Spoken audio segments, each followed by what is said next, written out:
The chains had worn grooves into Zara's violet-scaled wrists, each link a testament to 3 days without water, 5 without food. Her once-proud crest feathers, traditionally kept pristine and arranged in ceremonial patterns, now hung matted and broken around her shoulders. The settlement ruins stretched endlessly around hurt-twisted metal beams, reaching toward a smoke-stained sky, scattered belongings of families who would never return home. She had stopped pulling against the restraints hours ago. The metal post they'd chained her to stood firm, a cruel monument in what had once been the town square. The Catherian markings on nearby buildings were scorched black, her people's flowing script reduced to ash and memory. Everything beautiful had been burned, everything sacred destroyed. Her throat felt like crushed glass. Each breath came shallow and painful, her dual-chambered heart struggling to pump what little remained of her indigo blood. The translator pendant at her throat, a family heirloom passed down through 7 generations, caught the dying light, its crystalline surface, cracked but still gleaming. It would die with her, the last piece of her family's legacy. Footsteps echoed through the debris. Zara's head lolled forward, too weak to lift. Another scavenger, probably. They came sometimes looking for salvage, pretending not to see her. Humans had learned it was easier to let the alien problem solve itself through starvation than too dirty. Their hands with execution. Please, she whispered in perfect standard, the word barely audible. Water. The footsteps stopped. Zara forced. Her eyes opened, expecting to see boots walking away. Instead, she saw weathered combat boots patched at the toes, stopping directly in front of her. Her gaze traveled upward, taking in torn cargo pants, a utility vest covered in tool pouches, and finally, a human face framed by dark hair streaked with premature gray. The man crouched down, his brown eyes meeting hers. No hatred there, no disgust. Just something she hadn't seen in months. Concern. How long? He asked, his voice rough but gentle. 3 days, Zara managed. No water, without hesitation. The human pulled a metal canteen from his belt. Jan capped it and held it to her lips. The water was warm and tasted of recycled filters, but it was life itself flowing down her parched throat.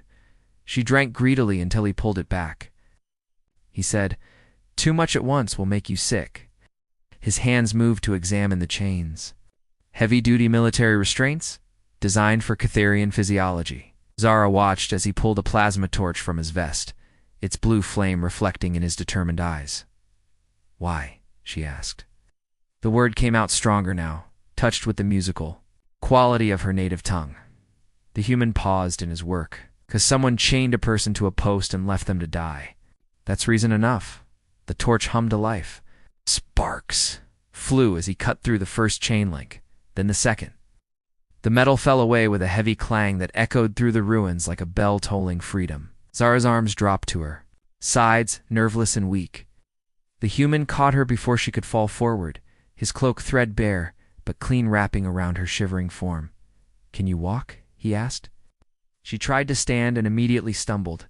Her legs had forgotten their purpose. The human steadied her, patient as stone. "What's your name?" he asked, supporting her weight without complaint. "Zarathil Kis Nathera," she replied, then added quietly. "But Zara is enough now." "Marcus," he said simply. "And you're not dying here, Zara. Not today." As he helped her take her first steps toward an uncertain future, Zara felt something she had thought lost forever, the faintest ember of hope, warming her from within like a newborn star. The ruins stretched on around them, but for the first time in months, she was walking away from them rather than waiting to join them. The human's cloak smelled of engine oil and honest sweat, and it was the most beautiful scent in any galaxy. Behind them, the broken chains caught the last light of the dying day, abandoned and powerless, while 2 unlikely souls walked together into the gathering dusk. Marcus's shelter lay hidden beneath the skeleton of an old textile factory, accessible only through a maintenance hatch concealed by twisted metal sheeting. As he helped Zara down the narrow ladder, her claws scraped against the rungs. Still, weak from days of captivity, the underground space opened into a surprisingly organized haven. Solar batteries hummed quietly in one corner, casting warm light over salvaged furniture and carefully arranged supplies. "Sit," Marcus said, guiding her to a patched armchair. Let me see those wounds. Zara hesitated, her pupil's natural wariness warring with exhaustion. The chains had left deep cuts around her wrists, and her left shoulder blade bore a plasma burn from her capture. In Catherian culture, showing injury to outsiders was considered shameful, but survival trumped pride now. Marcus worked with practiced efficiency, cleaning her wounds with precious medical supplies. His touch was gentle, respectful of her anatomy's differences, the sensitive nerve clusters beneath her scaled skin, the way her joints bent at slightly different angles than human ones. You know Catherian physiology, she observed, watching him apply a healing gel that actually worked on her unique biochemistry. Had to learn, he said simply. War makes you pick up all sorts of knowledge. She noticed the careful way he avoided her crest feathers, understanding somehow that they were sacred. Most humans saw them as mere decoration, but Marcus treated them with the reverence of someone who had taken time to understand, as her strength returned with food and rest. Zara found herself studying her rescuer. His hands were steady, skilled in Johnner's hands. Tools hung from his belt with the precision of someone who understood that organization meant survival. But his eyes carried a weight that spoke of losses too heavy to name. What did you do before? She asked as he prepared a simple meal on a portable heating unit. Stellar navigation systems, Marcus replied, stirring a pot of synthesized protein soup. Civilian transport ships, mostly. Family runs. The past tense wasn't lost on her. And now, his jaw tightened, almost imperceptibly. Now I fix what can be fixed and salvage what can't. Zara accepted the bowl he offered, noting how he'd prepared it to accommodate her different dietary needs. Less sodium, more mineral content. Such small considerations, yet they spoke volumes about the man who'd saved her. I was a cartographer, she said quietly. Stellar positions, navigation routes between star systems. I mapped the safe passages through the Veil Nebula. Axe looked up from his own meal. The Catherian star charts were legendary, most accurate in known space. Were, Zara repeated, the word bitter on her tongue. The archives were destroyed in the first bombardment. Centuries of accumulated knowledge gone in minutes. They ate in comfortable silence, each lost in memories of a time when their skills had meaning, when the universe had been larger and full of possibilities, instead of reduced to this underground refuge beneath the bones of a dead factory. Why did you help me? Zara asked finally. Marcus set down his bowl, considering the question seriously. 3 months ago, I found a human family chained up similar to how you were. Different group, same method. I was too late. His voice grew. Quiet little girl, maybe 8 years old. She was still alive when I got there, but barely. Died in my arms asking for her mother. Zara felt her chest tighten with shared grief. I'm sorry. I swore that day I'd never walk past chains again. Doesn't matter who's in them. The simple honesty of his answer moved her more than any grand speech could have. Here was a human who had seen the worst of war and chosen compassion over convenience, mercy over self-preservation. The burn on your shoulder, Marcus said, changing the subject with characteristic gentleness. Recent? 3 days ago? Patrol captain wanted information about Catherian hideouts. Zara's feathers rustled with remembered fear. Told him I'd been alone since the evacuation. He decided to make sure I wouldn't lie again. Marcus's expression darkened. The same patrol that chained you up? Different group, same result. He nodded grimly. They sweep through every few weeks. We'll need to be careful.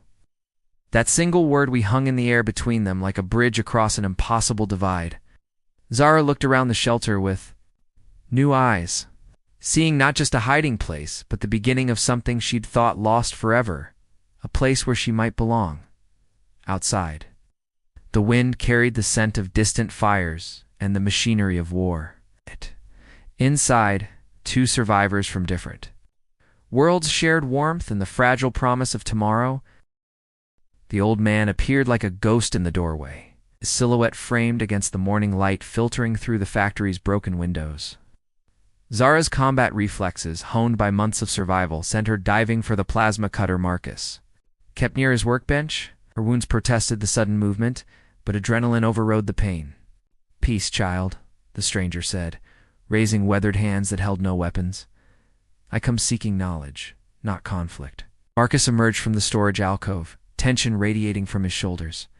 Tomas, how did you find us? The same way.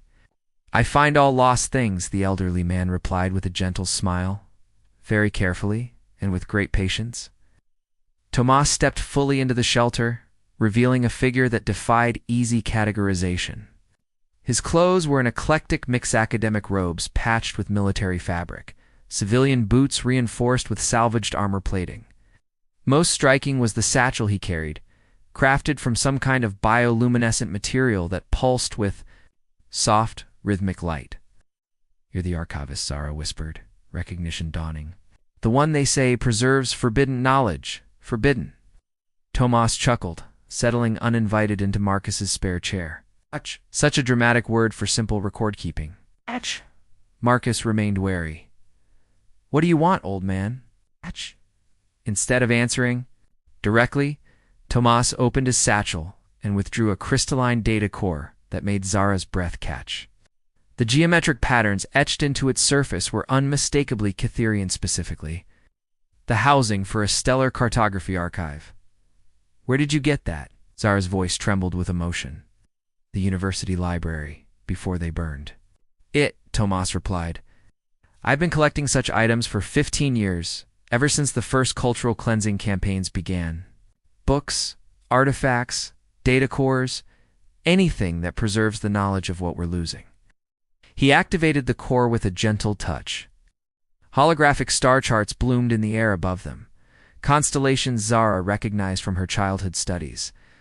But the display was incomplete, full of gaps and corrupted data streams. Beautiful, isn't it? Tomas said softly, but damaged. Much of the navigational data is missing, and without proper calibration, these routes would send ships into stellar hazards instead of safe passage. Zara stood transfixed, watching the ghostly remnants of her people's greatest achievement rotate in the stale air of the shelter. This is from the third archive. I worked on some of these charts before the war. No, Tomas said simply. I've been looking for you for 8 months, Zarathiokis Nethera. You're one of the last cartographers with the specialized knowledge to complete this restoration. Marcus stepped between them, protective instincts flaring. She's not going anywhere. I'm not asking her to leave, Tomas assured him. And my archive is mobile by necessity. I can work here if you'll permit it. The old man touched another control, and the star chart shifted to show a different sector. What I'm asking? 4 is collaboration. Your knowledge, Zara, combined with my collection, could preserve something invaluable. Not just star charts, but the mathematical principles behind them, the cultural significance of constellation naming, the philosophical frameworks that guided Cytherian stellar exploration. Zara's mind raced. You're talking about more than navigation. You're talking about preserving an entire civilization's relationship with space itself. Precisely. Tomas smiled with the satisfaction of a teacher whose student had grasped a complex concept. The war will end eventually. When it does, someone should remember not just that the Cytherians existed, but how they thought, how they saw the universe. Marcus watched the interplay between them with growing unease. And what happens to Zara when word gets out that you're working together? The same patrols that chained her up won't hesitate to kill you both. The work would be done in secret, Tomas assured him. My network has survived 15 years of systematic persecution. We know how to stay invisible. For long moments, the only sound was the soft hum of the archive's power core. Zara stared at the incomplete star charts, seeing in their broken patterns a reflection of her own fractured existence. Here was a chance to give meaning to her survival, to transform the knowledge in her head from a burden into a gift for future generations. The singing paths, she said suddenly. That's what we called the safest routes through the deep nebulae. They followed gravitational harmonics that resonated like music. Oh.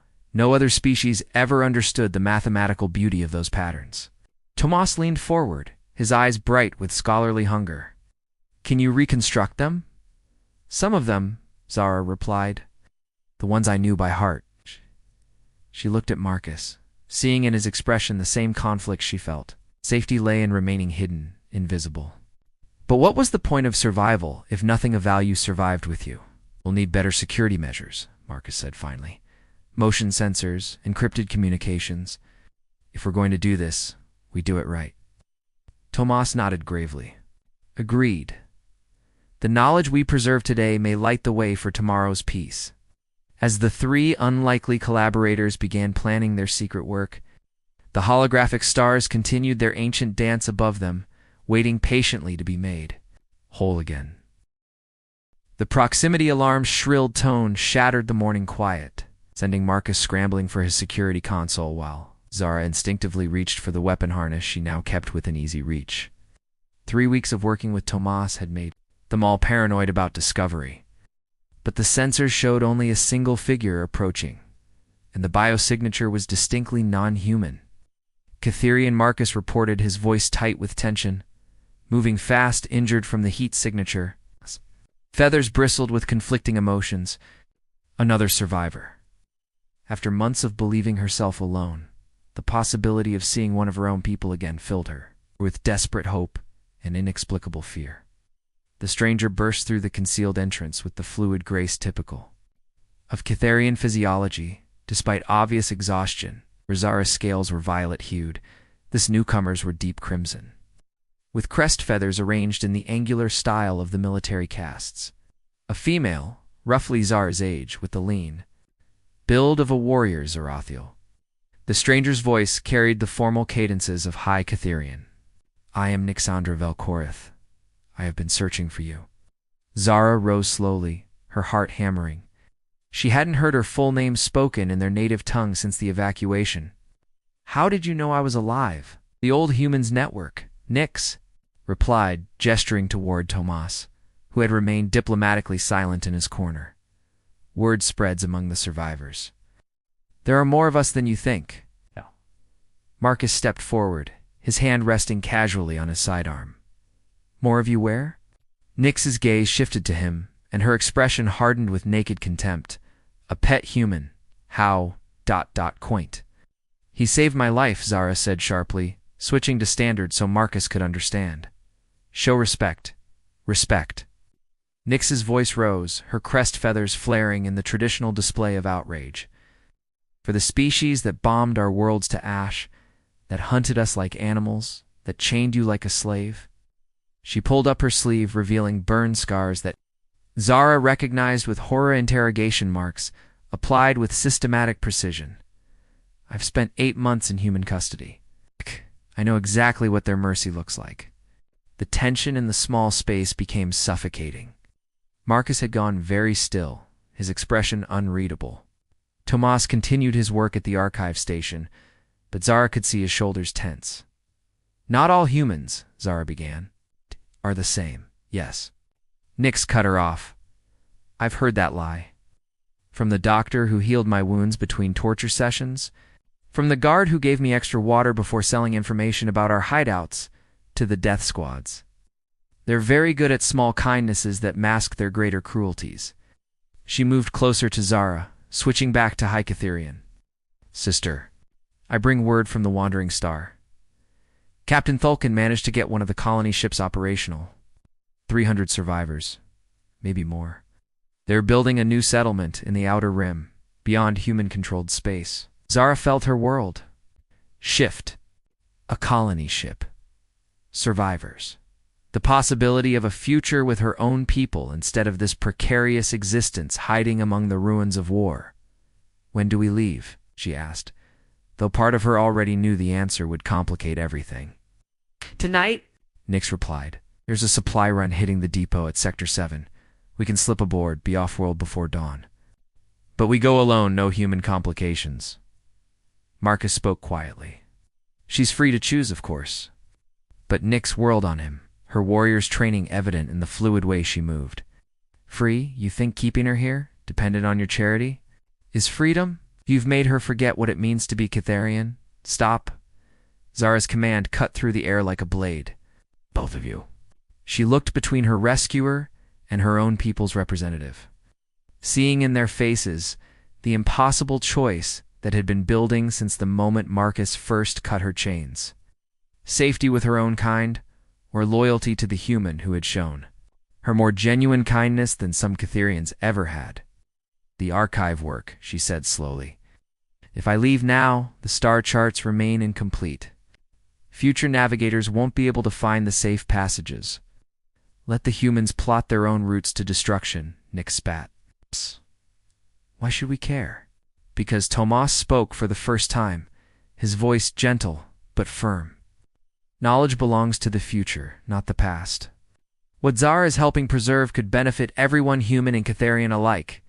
Nix's laugh was bitter. The old human thinks his species deserves our gifts after trying to exterminate us? Touching. But Zara was thinking of something else. Careful way Marcus had tended her wounds, his patient teaching as she learned to navigate human emotional expressions. The genuine grief in his voice when he spoke of the dead child he couldn't save. What if we're wrong? She asked quietly. What if some humans can be trusted? What if some partnerships are worth the risk? Nick stared at her in shock.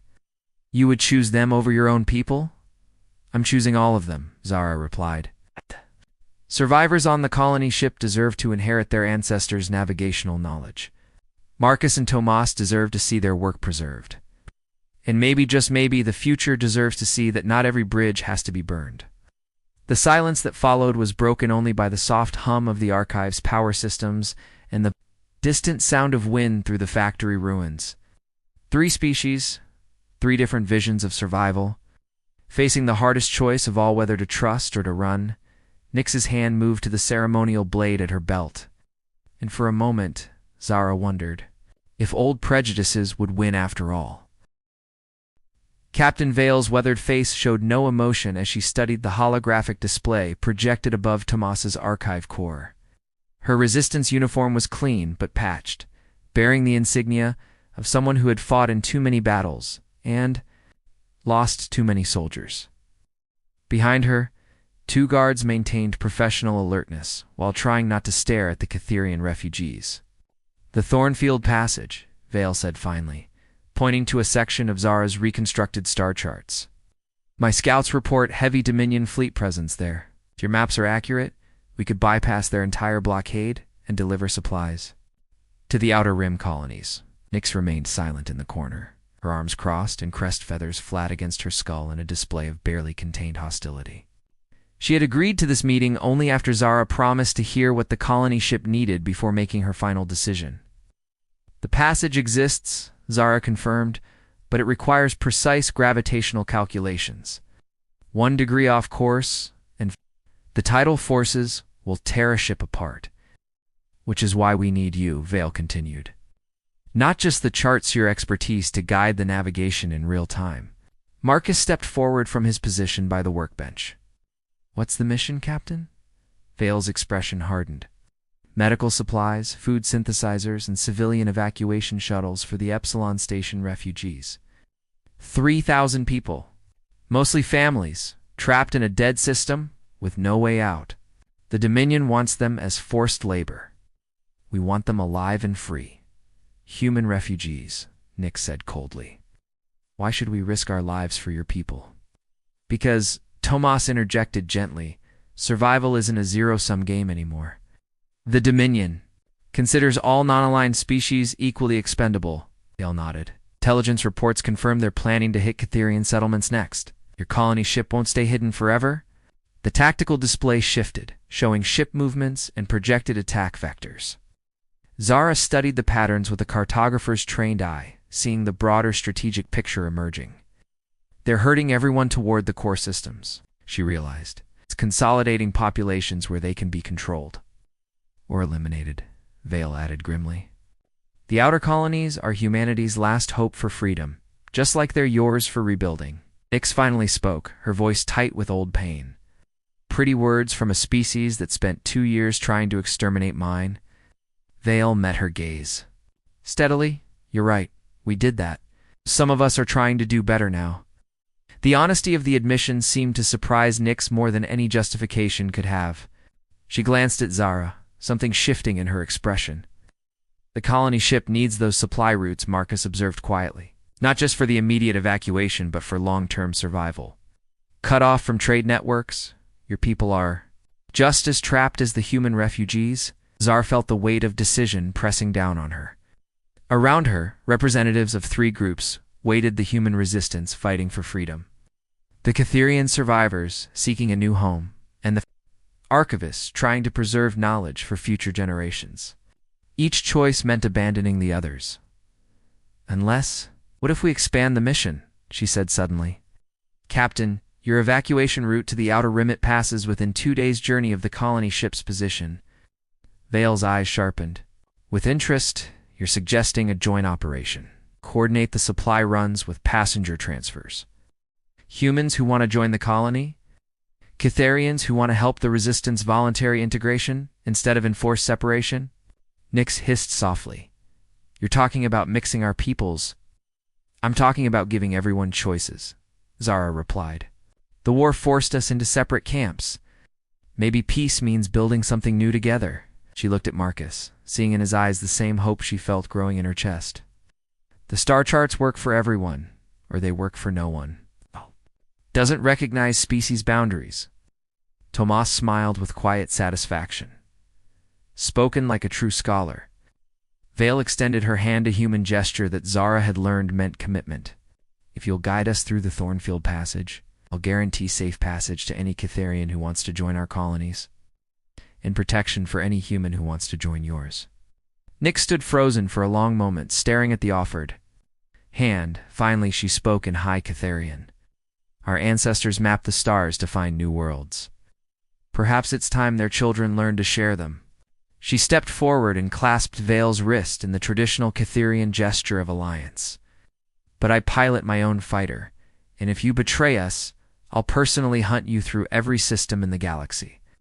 Vale grinned, the first genuine smile Zara had seen from her. I wouldn't have it any other way. As the planning began in earnest, Zara found herself standing beside Marcus at the archive console.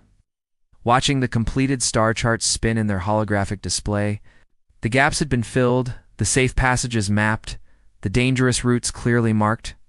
Regrets? Marcus asked quietly. About which part? Zara replied. Staying to finish the work, trusting humans, or betting our future on cooperation instead of separation? Any of it. She studied the star patterns that had guided her people for centuries, now preserved and shared with former enemies who might become future friends. Ask me again in a year. Marcus nodded, understanding. Same answer for all of us, I guess. Above them, the holographic stars continued their eternal dance. No longer the exclusive domain of any one species, but a shared map to tomorrow's possibilities. Assuming they all survived long enough to see it. The war wasn't over. The wounds weren't healed. But for the first time in years, the future held something more than mere survival. It held hope for something better. Something unprecedented, a constellation of different species choosing to navigate the darkness together.